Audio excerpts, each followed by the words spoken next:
as Cow and the other commando disappeared into their fight. I ran up the stairs and made a left, running right into a couple of soldiers. Oh shit! I turned and ran the other direction. They, of course, chased after me. I knew I wasn't getting away, so I grabbed a chair and slammed it into the first shill's face. As she doubled over, clutching her nose, I swung the chair down onto her head, smashing her hard into the floor. The great thing about fighting with a chair was I could use it as a shield. I held it up as a fist swung towards me. The pursed fist thudded hard against the wood, and I just smashed her head in with the chair. It was a heavy wooden thing, and swung well. She lashed out with her foot, kicking me in the nuts.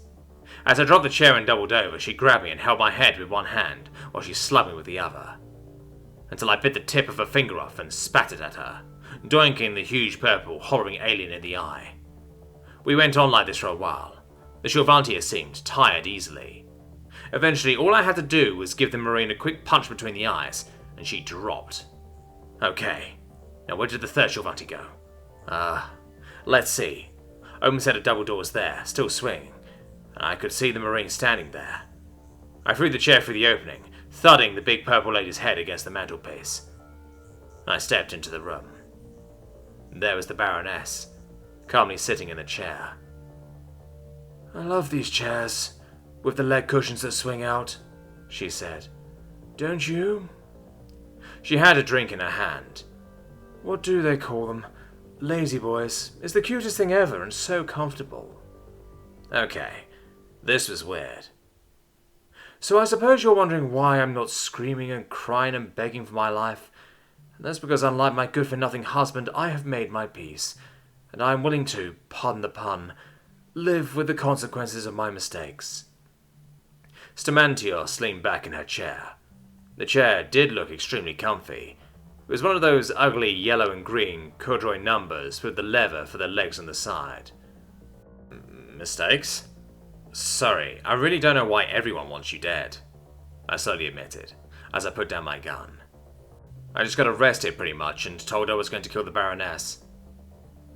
Stamantios nodded. I don't know either, but I suspect it was my husband's doing. That was my big mistake, letting Tetris get involved in the local politics of this place. It's all a big, what's the word, shit show?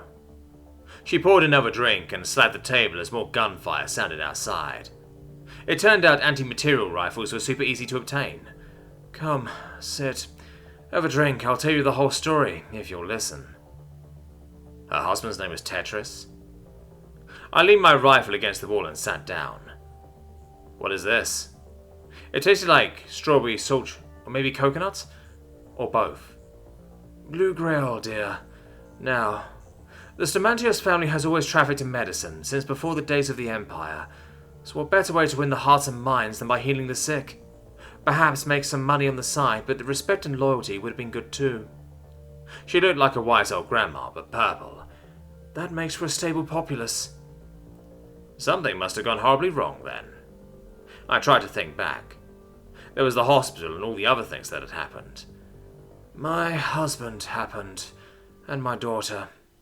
I had set her up in that hospital, hoped she'd learn some responsibility, but, well, you know what happened. They were my friends, Bob and Meg, the pregnant lady. My condolences. But anyways, my daughter, she takes after Tetris. So, power-tripping psycho. God, these blue grail things were good. That's my husband and daughter you're talking about, the Baroness snapped. But yes, and with most of my militia under Tetris's control, things did not go well. Stamantios took some of her own drink. Okay, I think I'm starting to figure out what happened. Oh, did you? Because it gets worse. Stamantios poured herself another drink. Remember I said we tried to heal the sick? I had set up a project at Johns Hopkins. Simple, non-invasive examinations coupled with free medical treatment. They get healed, we learn about human psychology. She stood up, looking out the window, and flinched as the glass shattered. Maybe I better sit back down. She dropped back into the chair.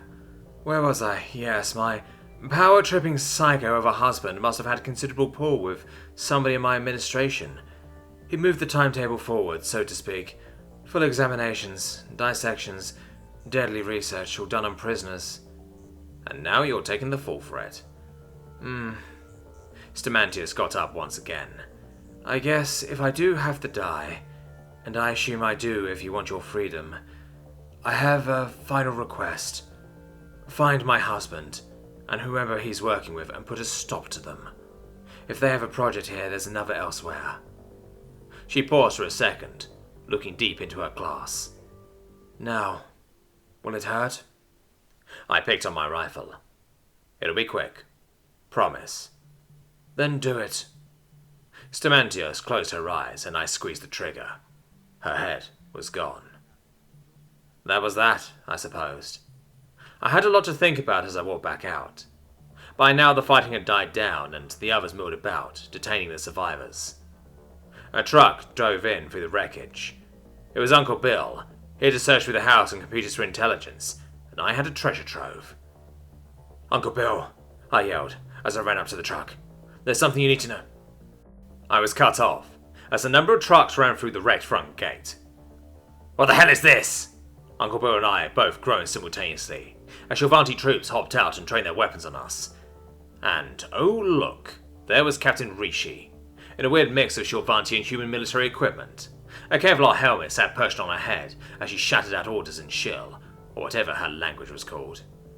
That freaky spy chick who was always with her shouted out a few more orders, and a few more freaky spy chicks grabbed the two of us. Hey, what the hell are you doing, motherfucker? The freaky spy chicks hauled us into separate trucks as I started hearing weapons fire again. Arrest them, Captain Rishi said. Somasar? Right. Apprehend the ringleaders, Somasar yelled, as she and her team surrounded the two. Kill the rest, no loose ends. As Thomas Steinberg and William Judd were hauled away, Rishi could only hear snippets of the younger man swearing, but it wasn't pleasant. The rest was drowned out by her soldiers shooting. Kick your fucking ass, stupid purple cunts, bunch of dick-having bitches! Once the deed was done, Rishi jumped in the back of the dropship. The two humans glared at her. Pure. Not even fury by now, just hate. Pure hate. You two are unstoppable, Captain Rishi said, and I am so sorry. Wish there was another way. She had a shout to be heard over the shooting. Separate prisons, then. Somasar poked her head in. If they're unstoppable, there's an interior black site in the mountains. Send one there. The other goes to Brockbridge. Rishi decided that was a good idea. These two worked well together. Apart, well, she'd see, wouldn't she? There was a lot of suck in their future. Perhaps literally. Right. Rishi was a little overwhelmed. And with that, I think I've deferred my transfer long enough. When we get back, Kansas City needs me. The two ladies got back out. That talk was something for later. Operator Kao-Im walked back out. Well, limped would have been a better term. She was covered in blood as she wordlessly walked out and tossed Arlen Vosh's mangled and badly dented head at Rishi's feet. Where's the medic? As Kao started tending to her injuries, Rishi reflected. She had a feeling things were far from over. They were just going to get worse. Far worse. A week later, Mr. Boone sat at the bar just off the 26 in Carroll County. Amantes, he was pretty sure it was called, and it was the diviest of the dive bars. The waitresses were rude, the clientele were trashy, and the perps knew to stay far away from places like this. It wasn't the kind of place they'd be getting laid, even on the sex planet. In other words, it was perfect. He sat nursing his warm beer as the TV talked about something going on in Delaware. Ever since the perps had found his hidden cave, he and his students had all been in hiding. He was at the kind of bar where any Shilvanti would be in extreme danger, and the kids had all safely integrated back into school. For now. On weekends, he and his students still went scouting for new locations. He did his best not to put them in danger, but it still weighed heavily on his soul. They were, of course, scouting for caves. The Shilvanti had tried to make it illegal to head up to the caves in the mountains, citing public safety, but the response had been a resounding, "Fuck you gonna do about it, huh?" So instead they just arrested anyone who went up there. It was getting... Something on the TV caught his eye. He turned up the volume. "I've arrested 2 terrorists. Thomas Steinberg and William Judd for the assassination of Baroness Goetius. The footage you are about to see is graphic. Viewer discretion is advised. The TV showed a first-person view from a Shulvanti helmet cam as the soldier examined the remains of Stamantios. It was mostly a blue, pixelated mess. "Well, what do you know?"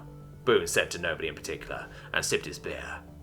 It seemed that old Bill and that nephew of his were up to their old tricks. In other news, the TV said, a fire broke out at Johns Hopkins Hospital today. The cause is unknown, but terrorism is suspected. The TV showed almost stock footage of firefighters battling the blaze. Who knew what chaos and mayhem those two would cause?